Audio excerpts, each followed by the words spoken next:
안녕하세요 여러분, 세상돌아보기입니다. 오늘은 23년 2월 11일이고 토요일입니다. 오늘은 국방논평 이제 꼭지고요. 가까운 나라지만 그리고 또 미국과 소위 패권 경쟁을 벌이고 있는 나라지만 우리가 그들의 무기 체계에 대해서 잘 모르는, 그래서 제대로 알아야만 되는 그런 이제 중국 무기 체계에 대한 내용을 좀 이야기해 보려고 해요. 정보가 제한돼 있죠. 뭐 우리말은 말할 것도 없고 영어로 된 자료도 거의 없는 상황이기 때문에, 자, 그래서 마침 그 관련된 자료를 하나 입수했기에 여러분하고 공유를 좀 하려고 해요. 자, 미국 항공모함 전단을 공격하는 목표죠. 그래서 접근 거부 전략의 핵심이 되는 사안. 그리고 우리의 무기 체계 개발에도 큰 참고가 된다는 것을 느낄 수 있는, 알면 알수록 그런 이제 극초음속 정찰 드론이라는 체계에 대해서 이야기를 해보려고 합니다. 자, 제가 얼마 전에 미국 의회 보고서를 인용을 해서 중국 해군 전력에 대해서 개괄적으로 소개를 드린 바가 있어요. 상당히 유용한 정보입니다. 유용한 참 보고서였습니다. 2022년 작년 12월 1일이죠. 이렇게 잘 정리된 자료는 상당히 보기가 어려워요. 그리고 미국에서 국회에서, 미국 의회에서 자기들 국회의원들이 판단하는 데 도움되라고 만든 자료이기 때문에 뭐 상당히 신뢰성을 가지고 있다, 이렇게 볼 수 있겠어요. 그래서 여기서 지적하는 내용 중에 하나가 중국 해군 현대화가 상당히 많이 진행이 됐다. 그래서 미 해군이 중국 해군과 가지고 있던 그 격차가 거의 해소가 됐다. 따라잡혔다. 그리고 몇몇 분야에서는 되려 중국이 낫다. 어떤 특수성을 감안했을 때. 자, 그런 이야기들이 나왔죠. 아마 많은 분들이 의아해하고 또 본인의 상식과 다르다, 이렇게 생각하시는 분들도 계실 것 같아요. 그래서 오늘 말씀드릴 내용도 그와 관련된 한 분야인 것 같습니다. 자, 그 보고서 내용 중에 이런 게 있어요. 보면은 이제 미국 해당 미국 태평양, 인도 태평양 사령관이 당시 2020년 당시에 인정을 했던 내용이죠. 이게 2020년 12월에 중국이 남중국해서 움직이는 함정을 대상으로 대함 탄도탄을 사용해서 명중시켰다. 중국은 이때 처음으로 했다는 얘기가 아니에요. 그 전부터 중국이 그렇게 주장을 해왔죠. 사정거리 1,500km, 2,000km 넘어가는 탄도탄인데, 그걸로 고정 목표도 아닌 움직이는 목표를 타격할 수 있다고 주장해왔지만 믿기 어려웠었는데, 왜냐? 다른 데서 그렇게 하는 나라가 없으니까. 중국이 과연 그렇게 할 수 있을까라고 의구심을 가지고 봤는데, 미국 관련 장성이 그걸 인정한 거예요. 확인됐다고. 처음으로 확인됐다고. 그러니까 다른 말로 하면은 중국이 그 말을 했을 때 그 말 사실이었다는 거예요. 자, 이런 말은 이제 중국이 이렇게 뻥쟁이가 아니다, 자기들의 무기 체계에 대해서 이야기를 했을 때, 자, 그런 게 큰 참고가 되는 사안이기도 하고, 지난 한 20년간 중국 무기 체계에 엄청난 발전이 있었다. 그리고 우리 잘 모르고 있다, 거기에 대해서. 그런데 우리가 개발하는 무기 체계, 지금 연구 개발되고 있는 것을 보면은 우리 주변에서 가장 강한 중국 무기 체계의 동등 이상을 목표로 하고 있다. 그래서 몇몇 무기 체계는 중국과 동등 이상이 되면은 이미 중국이 미국을 앞서는 분야가 나오고 있기 때문에 우리가 세계 최고가 될 수도 있다. 예를 들어서 극초음속 미사일 같은 경우가 그런 경우예요. 자, 이랬고, 움직이는 함정, 특히 여기서는 당연히 미국 해군의 대표 주자인 항공모함 전단 이야기겠죠. 항공모함이죠, 항공모함. 그것을 중국 해안에서 1,500km, 2,000km까지 접근을 못한다, 이제는. 왜냐하면 탄도탄은 기본적으로는 극초음속 미사일인 셈이거든요. 엄청나게 빠르죠. 그리고 회피 기동도 해요. 당연히 그 궤도대로 날아오지 않습니다. 그래서 예측 사격이 어렵게 돼 있어요, 요즘은. 다. 다른 대한 미사일도 마찬가지지만 이건 탄도탄에도 적용시켰고, 거기 이스칸다르나 우리가 갖고 있는 현무 미사일 같은 경우도 다 그렇게 기동해요. 마지막 순간에 저기 요격할 만한 순간에 이게 방향을 바꾸죠. 그래서 예측을 못하게, 상대방 컴퓨터가 내 미래 위치를 예측을 못하게 하는 기술들이 있고, 그렇기 때문에 지금 이것을 미국이 막을 수가 없다. 접근 거부 전략이 확보되고 있다. 그런데 오늘 말씀드리는 드론은 이게 한 발 더 나가는 그런 내용이에요. 자, 문제가 뭐냐면은 우리도 마찬가지예요. 우리도 사거리를 대한 미사일 사거리를 예를 들어서 뭐 200km에서 300km, 400km, 500km 지금 한 500km, 600km는 되겠죠. 초음속 대한 미사일이 나왔으니까. 근데 문제는 그렇게 멀리 떨어져 있는 적의 실시간 위치를 어떻게 알 거냐 이거죠. 미사일 자체에 있는 탐색기는 아주 가까이 다가가서야만 보이는 거거든요.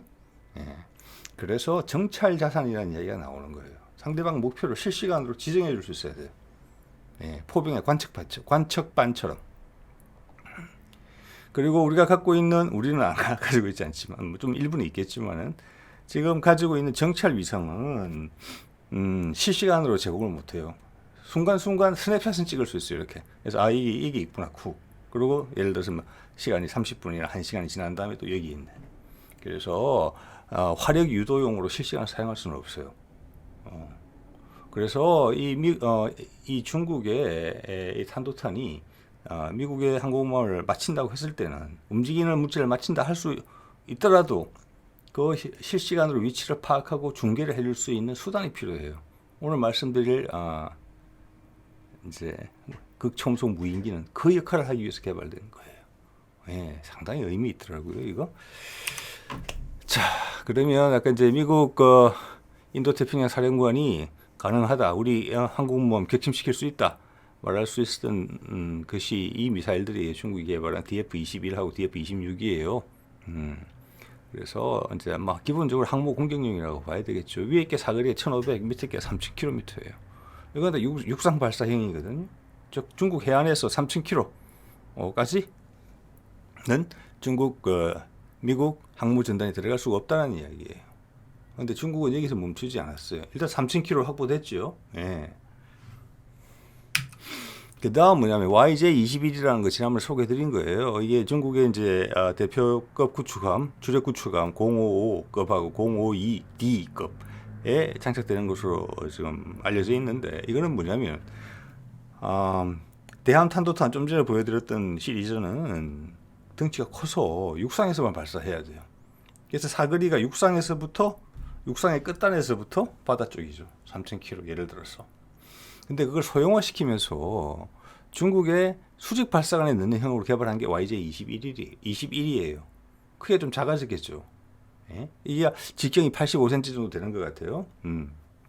제가 파악한 바로는. 그래서 사거리도 줄어요. 그래서 작아졌으니까 1200에서 1500이에요. 대신 여기 넣으면 장점이 뭡니까? 여기다가 함정의 작전 반경이 더해지는 거예요. 예. 구축함이 작전 범위가 바다에서 이만큼 나와 있는 상태에서 다시 1200이나 1500km를 쏠 수 있는 거예요. 즉 기존의 3000km의 사거리보다 더 길어진다는 것을 의미해요. 예, 함정이 수천 킬로를 움직일 수 있잖아요. 자, 이러면 접근 거부 전략을 행사할 수 있는 구간이 훨씬 더 넓어지는 거예요. 예. 자, 그때 이 말씀 드렸었죠. 이런 것을 봤을 때 이걸 분명히 우리 참고를 하고 있다. 이게 유용한 무기체계다. 예. 그래서 우리 이번에 한국형 수직 발사관 2를 개발 중이죠. 이미 스펙은 다 나왔어요. 공개가 안 돼서 그렇지. 추정만 할 수 있을 따름이죠. 저는 한 80cm 내외로 추정을 하고 있어요. 예, 너비를. 자, 그러면 우리도 이런 생각을 하고 있을 것이다. 이런 생각이 들어요. 그래서 참고가 된다는 거예요. 자, 이렇게 되면은 몇천 킬로까지 접근 거부 전략이 적용되는지 가늠하기도 어려워졌어요. 최소한 4, 5천 킬로미터까지는 접근 거부 전략이 돼요. 예. 자, 그러면 그렇게 멀리 떨어져 갔을 때 적의 함정의 위치를 어떻게 찾을 것인가? 실시간으로. 뭐 요즘은 인공위성 같은 게, 정찰 위성 같은 게 좋으니까 뭐 다른 고고도 정찰 자산들도 있잖아요. 적의 항모 전단의 위치는 아마 알 수 있을 거예요. 그건 상대방이 다 안다고 봐야 돼요. 미국도 그렇고 중국도 그렇고, 만약 분쟁이 발생한다면. 근데 문제는 실시간이라는 거죠. 내가 미사일을 발사하고 싶을 때 실시간으로 그 미사일이 적 항모의 위치를 따라가야 되는 거잖아요. 그 역할을 해주기 위해서 만든 게 WJ-8 정찰 무인기예요. 오늘의 주인공. 2019년에 공개가 됐어요. 10월 달에. 예. 그래서 이거는 정보가 알려진 게 별로 없어요. 예. 그래서 주로 중국 전문가, 신뢰성 있어 보이는 중국 전문가들이 이야기하는 내용을 좀 취합을 해봤어요. 예. 큰 그림에는 맞는 것 같아요. 이 목표는, 정찰 무인기의 목표는 뭐냐면 미 항모 전단, 실시간 목표 획득하고 타격 유도를 해주는 거예요. 관측반 역할을 하는 거예요. 그래서 지금 현재 좌표를 계속 찍어주는 거예요. 그러면 이거는 저게 함대 방공망이 즉 이지스함에서 발사하는 방공 미사일에 회피를 할 수 있는 능력이 있어야 돼요. 그리고 저게 함정을 탐지할 수 있는 능력이 있어야 돼요. 그 탐지할 수 있는 능력은 이미 갖췄다고 봐야 돼요. 왜냐하면 다른 탄도탄이 움직이는 목표를 이미 맞출 수가 있거든요. 거기에 들어가는 센서 시스템을 이렇게 적용하면 돼요. 속도도 비슷하고. 예. 그래서 더 이상 이제는 뭐 탄도탄으로 움직이는 물체를 못 맞춘다. 그거는 중국에는 적용되는 이야기가 아니에요. 그래서 우리 현무 탄도탄들도 움직이는 목표를 타격할 가능성이 높아요. 특히 현무 2C 같은 경우는 해상에서 발사해서 해상 목표를 맞췄죠. 예. 여기하고 데이터 링크가 연결되고 예를 들어서 마하 5, 6 이상으로 접근을 할 때도 그 고온이 나더라도 거기서 상대방을 탐지할 수 있고 또 위성 통신을 통해서 발사자와 교신이 가능한 거예요, 지금. 그렇게 봐야 돼요. 근데 그런 기술을 갖춘 나라가 지금 몇 안 돼요. 지금 중국이 그 중에 하나고 우리도 거기 따라간다고 봐집니다. 예. 전체적인 흐름을 봤을 때 연구 개발에 자 이게 극초음속으로 날라요. 마하 5 이상이 극초음속이잖아요. 마하 6이니까 극초음속이에요. 예. 그리고 이거는 자연스럽게 자기 맘대로 기동을 하죠. 탄도탄하고 천지 차이죠. 물론 탄도탄도 요즘 다 기동을 합니다만 거기다가 모양에서 느끼셨겠지만 이건 공기 흡입구도 없어요. 없고 스텔스 도료가 다 칠해져 있어요. 형상도 그렇죠. 레이더의 저피탐이에요. 고속이고 맘대로 기동하고 그리고 운용하는 고도가 50km까지 최대. 그러니까 30, 40, 50에서 작동을 해요. 이거는 뭐냐면 우리 뭐 패트리엇 같은 경우도 30km 이하죠. 예, 이거는 뭐냐면은 중간단계 요격 미사일 SM3 이름으로 맞춰야 되는데 미국의 전형적인 방공 미사일인 SM6의 요격하는 고도보다 높다고 봅니다. 50km까지 올라가면. 이걸 맞추려면은 SM3처럼 중간 단계 요격 미사일로 요격을 할 수밖에 없어요. 그건 고가의 미사일이고 몇 발 안 실려 있죠. 또한 그거는 기본적으로 지금 초기 성능 정도 확인하는 단계예요. 중간 단계 요격이라는 것은 궤도가 정해져 있다는 것을 의미를 해요. 올라가긴 올라가요. 근데 이거는 회피를 한단 말이에요. 그래서 전혀 다른 겁니다. 이거는 거의 활공형 극초음속 미사일이라고 보시면 돼요. 그래서 SM3로도 요격 가능성은 상당히 낮다고 봐요. 자, 그러면서 자기는 밑에 있는 항모 전단을 살펴보겠다는 거예요. 그래서 그 정보를 실시간으로 중국 측에 전달해서 중국에서는 앞서 언급됐던 그런 대함 탄도탄으로 타격을 가한다는 거예요. 물론 잠수함에서도 가능하죠. 예. 그래서 목표 획득은 이렇게 한다. 자, 정찰 위성과 그 외의 정찰 자산으로서 실시간 정보를 얻지 못할 때 특히 외곽 전선이 그런 경우가 많겠죠. 그리고 중국은 관할을 하는 해역이 넓어요. 동진화해 있죠. 또 우리 서해 쪽 있죠. 그리고 남중국해 있죠. 예. 그래서 정찰 자산에 있어서 구멍이 뻥뻥뻥 나 있을 수가 있고 그런 또 일반적인 정찰 자산, 인공위성이 아닌 다음에는 저게 요격에 취약할 수도 있어요. 자, 그런 점을 메꾸기 위해서 개발된 거예요. 이게. 자, 조금 더 볼까요? 공기 흡입구가 없다 이런 말씀을 드렸는데 일단 스텔스성에 상당히 유리한 부분도 되겠고 또 아까 고도에서 짐작을 하셨겠지만 고도 50km 정도 가면은 산소가 거의 없어요. 한 30km 넘어가면 산소가 거의 없다고 보셔야 돼요. 공기가 거의 없다고 보셔야 돼요. 대기가. 그래서 이거는 로켓 엔진을 가지고 있어요. 그러니까 미사일인 셈이에요. 로켓 엔진이 2개가 달려 있어요. 네. 그리고 이것은 액체 로켓 엔진이에요. 자, 액체 로켓은 고체 로켓에 비해서 아마 열 효율은 좀 떨어질 거예요. 즉 같은 출력을 내려면은 더 많이 실어야 돼요. 그래서 장점도 있어요. 출력을 조절하기가 쉬워요. 고체 로켓은 한번 불이 붙으면 끄기가 어려워요. 화력을 조절하기도 어렵고 계속 타야 돼요. 물론 그걸 어느 정도 맞출 수는 있지만 그래서 액체 로켓은 이걸 껐다 켰다 할 수 있어요. 그래서 사정거리, 즉 활동거리를 넓히기 위해서 이 모양 보시면 활공체, 극초음속 미사일과 앞에 전체 형상이 닮았어요. 예, 그래서 그걸 겸해요.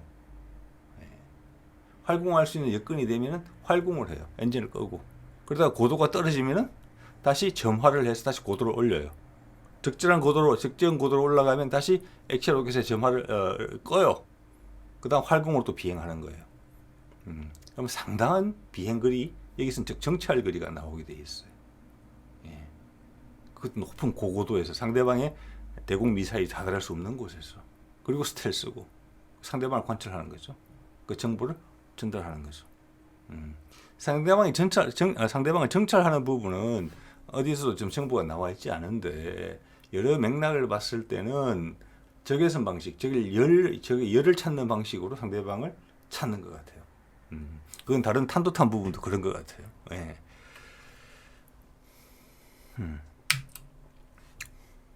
자, 이게 말씀드린 것처럼 이건 컴퓨터 그래픽입니다. 컴퓨터 그래픽인데 뒤에 로켓 엔진이 두 개가 점화된 게 보이시죠? 말씀드린 것처럼 액체 로켓 시야에서 껐다 켰다.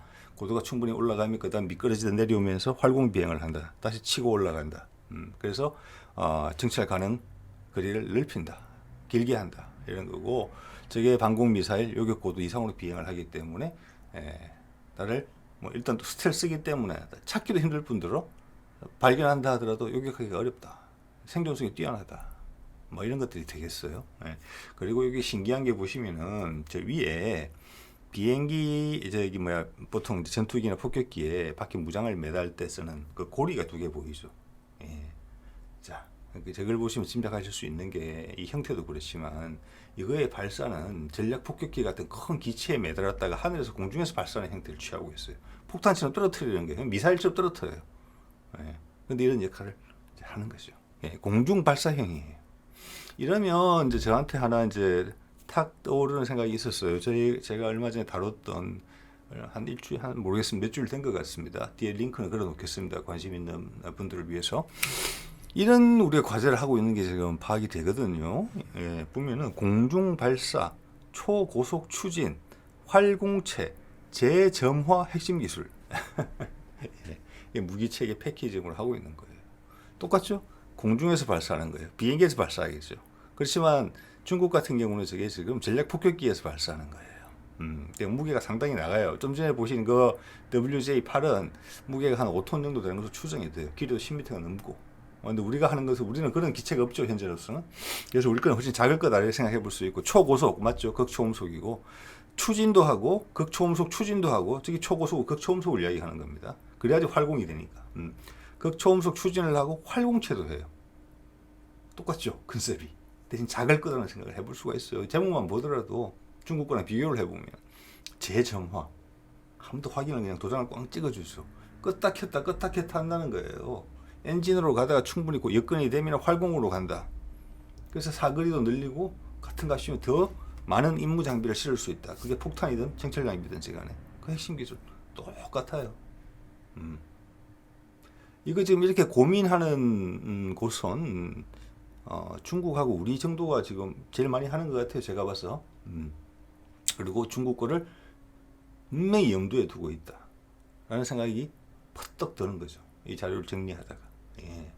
그래서 우리가 첨단 분야에서 우리가 기준으로 삼는 것은 우리 주변국들, 누가 적이 될지 모르죠. 복잡한 세상에 가장 강력한 무기 체계의 동등 이상을 목표로 하고 있는 거예요. 누구랑 싸우더라도 지지 않는다라는 전제가 깔려 있다고 봅니다. 예. 이거는 뭐 북한 이런 거는 아예 고려의 대상도 아니에요. 현재로 봤을 때 이런 분야에 있었으면. 당연히 일본도 아니고요. 예. 훨씬 빠르죠, 일본보다 진도가 우리가. 자, 그래서 그림까지 등장을 시켰어요. 이렇게. 자, 이 그림을 보면은 우리가 중국 방식과는 전혀 다른 방식을 생각하고 있구나라는 게 훨씬 탁 느껴져요. 그리고 크기가 작겠구나. 중국은 활공을 하기 전에 극초음속을 어떻게 실현했습니까? 공중 발사하는 것 같지만 로켓 엔진으로 했죠. 액체 연료로. 그래서 기체가 연료를 많이 싣기 위해서는, 그게 이제 로켓 엔진의 단점이죠. 안에 액체하고, 죄송합니다, 연료하고 산화제인 액체 산소를 동시에 싣고 가야 되니까. 그래서 또 덩치가 커질 수밖에 없었을 거예요. 자, 근데 우리는 그 로켓 엔진으로 극초음속을 달성하지 않아요. 우리는 스크램젯 엔진, 램젯 엔진의 개선형이, 추가 개발형이죠. 이게 스크램젯이라는 말 안 쓰는데 스크램젯이라고 보시면 됩니다. 스크램젯 엔진을 통해서 달성해요. 초기에는 로켓 부스트 같은 건 있을 수 있어요. 그렇지만 이제 핵심적으로는 스크램젯 엔진을 통해서 극초음속을 달성해요. 자, 이건 바깥에 있는 공기를 끌어다 쓰는 거죠. 크기가 훨씬 작아질 수 있는 여지가 있고, 우리는 중국 같은 전략 폭격기가 없는 상황이기 때문에 이게 딱 맞는 것이에요. 또 다른 것은 뭐냐면은, 다른 것을 생각해 볼 수 있는 거는, 우리가 지금 지상 발사형 이번 3월달에 시험 발사한다고 하잖아요. 극초음속 한국판 지르콘. 그것처럼 램젯 엔진이나 스크램젯 엔진에 대해서 우리가 완전히 자신감을 가지고 있구나. 이런 생각을 또 해볼 수도 있어요. 거기에 활용을 했는데 거기서 끝나는 게 아니고 여기에 활공체 기술까지 적용을 했다. 라는 게 대단한 부분이에요. 이 두 개를 섞었다니까. 중국도 지금 액체 로켓 더하기 활공체인데 우리는 스크램젯에다가 활공체예요. 엄청난 거죠. 자, 일반적인 기술의 단계적 발전 패턴을 봤을 때는 이것은 뭐냐면 중국도 그렇죠. 액체 로켓 기술 같은 건 이미 일반화되어 있는 거고 달나라에까지 갔다 오는 나라잖아요. 중국이 로켓 엔진은 뭐 다 꿰찼다고 봐야 되는 거고 거기다가 이미 활공체 미사일도 성공적으로 활용하고 있죠. 그 기술을 다 각각의 개별 기술을 확보한 상태에서 그 두 기술을 접목한 작품을 만들어낸 거예요. WJ8은. 우리도 똑같을 거예요. 똑같을 거라고 저는 봅니다. 자, 스크램젯 엔진 기술 이미 확보되어 있고 그 다음 활공체 미사일 기술도 활공체 기술도 극초음속 활공체죠. 당연히 확보되어 있다. 이렇게 봐야 되는 거예요. 왜냐하면 극초음속 활공체 부분은 우리는 노출된 바가 없어요. 전혀. 그런데 기술의 단계적 발전 패턴을 봤을 때 다른 나라들의 접근 방식을 봤을 때도 극초음속 순항보다는 활공체가 쉬운 기술로 보이거든요. 그걸 먼저 접근하니까. 미국도 그렇잖아요. 극초음속 활공체 미사일은 지금 진도가 잘 나가는데 극초음속 순항 미사일, 즉 스크램젯 엔진은 버벅대고 있잖아요. 중국도 스크램젯을 아직 무기화시키지는 못하고 있어요. 근데 우리는 그 두 개를 섞는다는 이야기예요. 엄청나게 많은 걸 시사해요. 어딘가 활공체 기술을 써먹었구나 이미. 그래서 우리가 이건 이렇게 하면 되는 거다라고 알고 있구나. 그렇기 때문에 이 작품이 가능한 거예요. 상당히 시사하는 바가 크죠 이거. 이대로 실현된다면 세계 최고급 무기 체계예요. 제가 이걸 이야기하면서 KF-21은 내부 무장창에 들어갈 크기로 만들겠다라고 이야기하는 부분도 그런 부분이에요. 그럼 엄청나지는 거죠. 중국처럼 전략 폭격기에 매달고 다닐 필요가 없는 거죠. 레이더에 다 걸리면서. 상당히 의미 있는 그런 부분이에요. 그 중국의 무기 체계를 견주어서 보니까 더더욱 그래요. 이 정도면 세계 최고의 지금 컨셉이에요. 자, 말을 보면은 이제 그 정부 과제 소개서에 나온 내용입니다. 공중 발사 맞죠? 공중 발사, 초고속 추진, 저건 스크램젯이고 중국은 액체 로켓이고 활공체 같죠, 그거는. 그리고 그걸 재끄딱했다 한다. 그 핵심 기술을 개발하겠다. 60개월간 27년까지 개발한다고 500억만 들여가지고, 아마 미국 사람들이 이걸 보면은 그 로키드 마틴이나 뭐 레이시온 이런 데서 이걸 아마 본다면은 그냥 머리에 아마 망치로 딱 맞는 충격을 받을 거예요. 이걸 500억으로 한다고? 이 기간에? 그들은 각각 하나하나도 지금 해결 못하고 있는 기술을 두 개를 뭉쳐서 새로운 무기 체계를 만든다? 그것도 한국이 개발하고 있는 아직 개발이 완성되지도 않은 그 기체 내부 무장창까지 고려를 하는 것처럼 보이는 그런 무기 체계를 개발한다? 이건 뒤통수에 진짜 망치로 때리는 일이죠. 미국 업계 관계자들한테는. 자, 목표는 똑같아요. 적재 중량과 사거리를 늘릴 수 있다. 그것도 획기적으로. 그건 아까 중국 기체를 보면서 제가 말씀드린 부분이 있는 것 같아요. 자, 이게 중국에서 활용하는 방식이에요. 이것도 컴퓨터 그래픽인데 이대로 활용하는 걸 맞는 것 같습니다. 그들이 가지고 있는 전략 폭격기가 있어요. H6 시리즈가 최신형이 6K예요. 2009년부터 나왔으니까 최신형인데 저거의 작전 반경이 약 3,500km 정도 되는 걸로 돼 있어요. 저기다가 물론 공중 급유 받으면 또 뭐 그때부터는 상관이 없습니다. 저게. 자, 거기에 밑에 이렇게 매달려서 쓰는 거예요. 크기 대비해 보시기 참 좋으시죠. 상당히 크죠. 우리는 이런 비행기가 없잖아요. 이런 큰 비행기가. 그래서 우리는 KF-21용이 우리 용으로 개발해야 돼요. 그럼 작아야 되죠. 그러면 저기에 연료하고 산소를 다 싣고 다닐 수가 없죠. 스크램젯 엔진. 우리가 그 부분에서 중국보다 빠르다 이렇게 볼 수 있는 것 같아요. 그리고 어차피 KF-21에 달 거면 나중에 5세대, 6세대 가는 걸 대비해서 내부 무장창에 들어가야 된다. 그렇게 수순이 정해지는 거예요. 자, 이게 중국 거고, 자, 이걸 통해서 작전 반경은 사실 무제한이라고 봐야 돼요. 중국 그 공중 거뷰기가 접근할 수 있는 곳까지.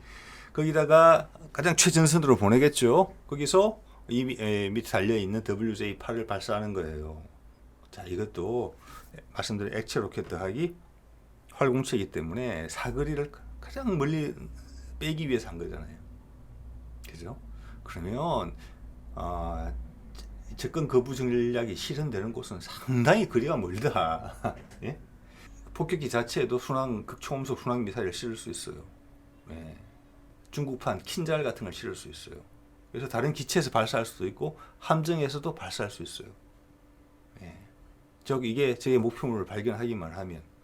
자, 그러면 옛날에는 육지에서 탄도미사일로 쏘는 것밖에 없었는데 최대 3,000. 지금은 배로 이만큼 실어서 중국 대륙에서 벌써 수천 킬로 나와 있는 상태에서 이런 또 정찰기가 거기서 또 몇천 킬로 더 나가서 이런 드론이 저게 목표물을 실시간으로 표적으로 만들어 준단 말이에요. 자, 그러면 어딘가는 계산이 돼 있겠죠. 중국도 계산이 있을 거고 미국도 계산이 있을 거예요. 분쟁이 생긴다면 어디까지는 안전지역이고 어디 이상은 안전을 보장하지 못한다. 우리 항모전단이. 예. 지금 그들이 생각하는 일본 열도, 대만, 필리핀을 잇는 그 선은 이미 무력화된 지 오래됐어요. 이거 봐서는 지금 괌 같은 것도 안전을 절대 보장 못해요. 괌 다음에는 남태평양이거든요. 거기도 안전 보장 못해요. 제가 봤으면. 네. 그래서 이거는 상당히 핵심적인 무기예요. 뻔히 보면서 당할 수 있는 그런 상황이에요, 지금 이게. 예. 자, 그래서 이걸 보다 보니까 이게 이제 중국이 이게 공을 들인 부분이 보여요. 중국의 풍동 시설 있죠. 예. 자, 올라가기 전에 실험하는 곳. 자, 그들이 극초음속 활공체도 있고 지금도 또 극초음속 순항 미사일 스크램젯도 개발하고 있는 것으로 지금 보이는데 하는 날려보고 한 것까지는 제가 봤어요. 몇 년 전에. 예. 최근에 이제 작년이죠. 기존에도 이미 세계 최고 수준의 풍동 시설을 가지고 있었어요. JF-12라는 거. 2012년도에 만들어진 거. 그게 마하 5에서 9. 이것만 해도 세계 3등 안에 들었어요, 얘들이. 중국이.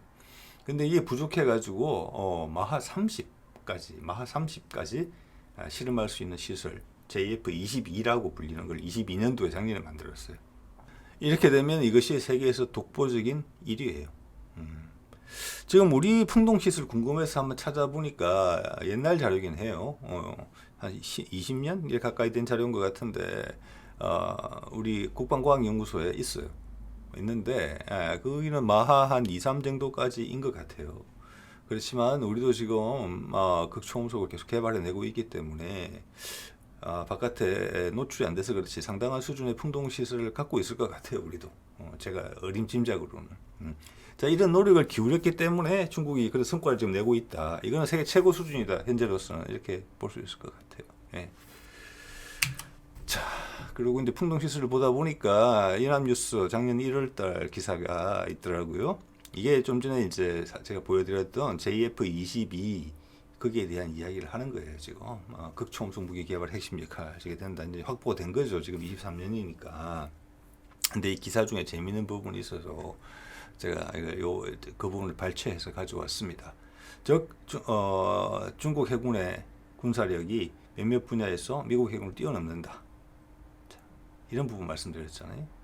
그 점에 대한 사례가 보여요.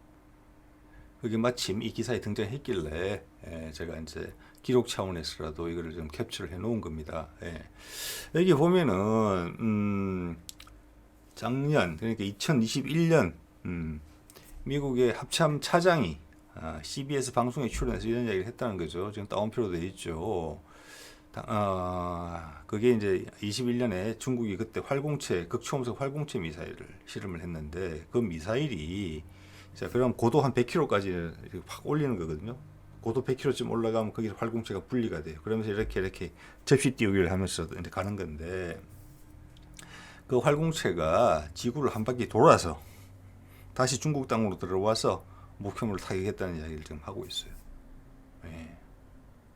자, 이렇게 되면은 중국은 ICBM을 계속 그 비싼 거를 덩치 큰 거, 사일로까지 개발해야 되고 아니면은 그 운송 차량까지 큰 거 바퀴 막 10개씩 달린 거 그런 걸 더 이상 하지 않아도 될 수도 있는 거예요.